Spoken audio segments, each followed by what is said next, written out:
તો હવે આપણો આગળનો જો ટોપિક જે છે એમાં છે સ્ટ્રેટિફિકેશન અથવા સ્ટાર્ટિફિકેશન. પહેલાં તો સ્ટાર્ટિફિકેશનનો મતલબ શું થાય? સ્ટાર્ટિફિકેશનનો મતલબ થાય અલગ અલગ પડ, અલગ અલગ લેયર્સ. આપણે પ્રસ્તર ખડકની અંદર કેવું જોયું હતું કે અલગ અલગ લેયર્સ આવેલા હોય, અલગ અલગ થર આવેલા હોય.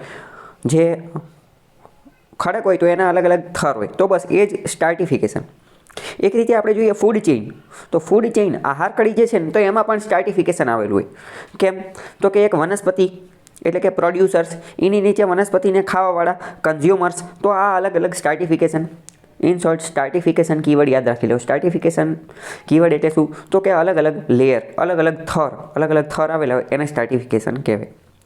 તો મરીન ઇકોસિસ્ટમ, દરિયાની જે ઇકોસિસ્ટમ જે છે એની અંદર અલગ અલગ સ્ટાર્ટિફિકેશન, અલગ અલગ થર આવેલા હોય. કયા કયા? તો એક તો એફોટિક ઝોન, એક એબાઇસલ ઝોન અને એક બેન્થિક ઝોન. તો આ બધા ઝોન શું છે એ આપણે સમજવાનું છે, એના વિશે આપણને થોડો આઈડિયા હોવો જોઈએ. જો નીચે ફોટો આપેલો છે, સૌથી પહેલાં સમજો કે બેન્થિકનો મતલબ શું થાય? બેન્થિકનો મતલબ થાય ઊંડાણ. બેન્થિકનો મતલબ થાય ઊંડાણ. બેન્થિકનો મતલબ ઊંડાણ. તો એ ઊંડો ઝોન. આ જે ફોટો આપેલો છે ને એને જુઓ. આ હકીકતમાં ઓલામાં તો 3 જ ઝોન આપેલા છે, હકીકતમાં 4 ઝોન આવે. એક ફોટિક ઝોન, ફોટિકની ઝોન એ ફોટિક ઝોન આવે. ફિઝિક્સ ભૂગોળની ભાષામાં ફોટોનો મતલબ શું થાય? તો કે ફોટો શબ્દ જે છે ને એનો એક બીજો મતલબ થાય સૂર્યપ્રકાશ. સૂર્યના પ્રકાશ માટે શું શબ્દ વપરાય છે? તો કે ફોટો. તો ફોટિક ઝોન એટલે કયો ઝોન? ફોટિક ઝોન એટલે એ ઝોન કે જ્યાં સૂર્યપ્રકાશ પહોંચી શકે છે. તો જો 200 મીટરનો એરિયા છે, આપણે બહુ પહેલાં જિયોગ્રાફી ચલાવેલું હતું ત્યારે ચલાવેલું હતું કે 200 મીટર ઊંડે સુધી સૂર્યપ્રકાશ અંદર પ્રવેશ કરી શકે, બાકી ઓર અંદર જઈ શકે નહીં. તો 200 મીટર સુધીનો એરિયા જે છે એને શું કહેવાય? ફોટિક ઝોન. 200 મીટરથી નીચે જઈએ, ઊંડે જઈએ તો પછી સૂર્યપ્રકાશ પહોંચી શકે નહીં. તો પહોંચી ન શકે તો ફોટિકનો વિરોધી, ઇંગ્લિશમાં વિરોધી બનાવવા માટે એ ફોટિક, ઇંગ્લિશમાં વિરોધી બનાવવું હોય તો આગળ એ લગાવી દેવીને એટલે વિરોધી બની જાય. તો એ ફોટિક ઝોન જે 200થી 4000 મીટર સુધી છે કે જ્યાં સૂર્યપ્રકાશ પહોંચી શકતો નથી. હવે પછી ડાયરેક્ટ સમજો કે બેન્થિક ઝોન. બેન્થિક ઝોનનો મતલબ શું થાય? તો કે બેન્થિક ઝોન એટલે કે એકદમ ઊંડાણવાળો વિસ્તાર. બેન્થિકનો મતલબ જ થાય ઊંડાણ. તો જે ઊંડાણવાળો વિસ્તાર છે એ, અને એ બંનેની વચ્ચેનો જે ઝોન જે છે એને કહેવાય એબાઇસલ ઝોન. એબાઇસલ ઝોન. તો તમારે શું યાદ રાખવાનું કે દરિયાની અંદર જાઓ તો પહેલાં ફોટિક ઝોન, સૂર્યપ્રકાશ પહોંચે છે એ ફોટિક ઝોન, સૂર્યપ્રકાશ નથી પહોંચતો એ. પછી લાસ્ટમાં બેન્થિક ઝોન અને એ બંનેની વચ્ચે એબાઇસલ ઝોન. ઓકે, ખ્યાલ આવ્યો? આટલામાં કંઈ ડાઉટ હોય તો પૂછો. તો the oceans are the cradle of life on earth. હકીકતમાં સમુદ્ર જે છે ને એ ક્રેડલ છે. ક્રેડલનો મતલબ શું થાય? ક્રેડલનો મતલબ થાય પાલઘર અથવા ઘોડિયા અથવા પારણું. ક્રેડલનો મતલબ શું થાય?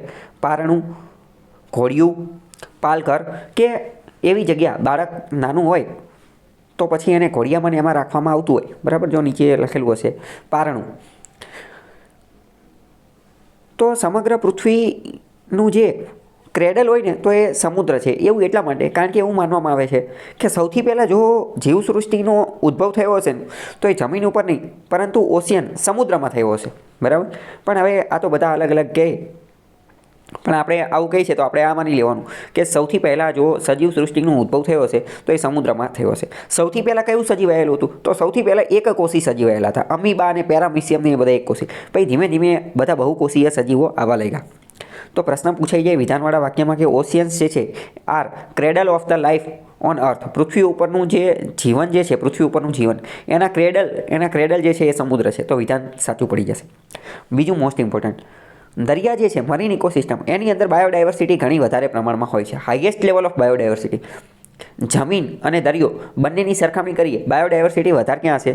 તો કે દરિયાની અંદર. એનું એક બીજું કારણ શું છે? એનું એક બીજું મોસ્ટ ઇમ્પોર્ટન્ટ કારણ એ છે કારણ કે જમીન ઉપર તો હ્યુમન ઇન્ટરફેસ છે ને, માનવીની દખલગીરી છે. દરિયામાં જમીનની સરખામણીમાં એટલી બધી દખલગીરી છે નહીં, બરાબર? એટલે એના કારણે હાઈએસ્ટ લેવલ ઓફ બાયોડાયવર્સિટી સમુદ્રમાં જોવા મળે છે, મરીન ઇકોસિસ્ટમની અંદર જોવા મળે છે. ઓકે, ખ્યાલ આવ્યો? ચલો હવે નીચે ઇકોસિસ્ટમ આપેલી છે, એના અલગ અલગ પ્રકાર છે, આપણે ઓલરેડી જોઈ ચૂક્યા છીએ, બરાબર? તમે જાતે કહો કે ટેરેસ્ટ્રિયલ જે છે, ટેરેસ્ટ્રિયલમાં કયા કયા આવશે એના પ્રકાર? ટેરેસ્ટ્રિયલ ઇકોસિસ્ટમ છે ફોરેસ્ટ, ગ્રાસલેન્ડ, ડેઝર્ટ. એક્વાટિક એટલે કે દરિયા પ્રકારની, પાણી પ્રકારની. એક્વાટિકના વળી પાછા બે ભાગ પડે, નોન સેલાઇન અને સેલાઇન. સેલાઇન એટલે ખારાશવાળા, તો કે સેલાઇન લેક, એસ્ચ્યુરી, ઓશિયન. અને નોન સેલાઇનમાં પોન્ડ, લેક, વોટરફોલ. મેનમેડ પણ આવી શકે, દરિયો, મેનમેડની અંદર શું આવે તો કે એગ્રીકલ્ચર એક્ટિવિટી માટે ફાર્મ બનાવેલું છે, બગીચો બનાવેલો છે, સ્પેસશીપ, એક્વેરિયમ એટલે આપણે ઘરે જે માછલી કરો હોય એ, બરાબર.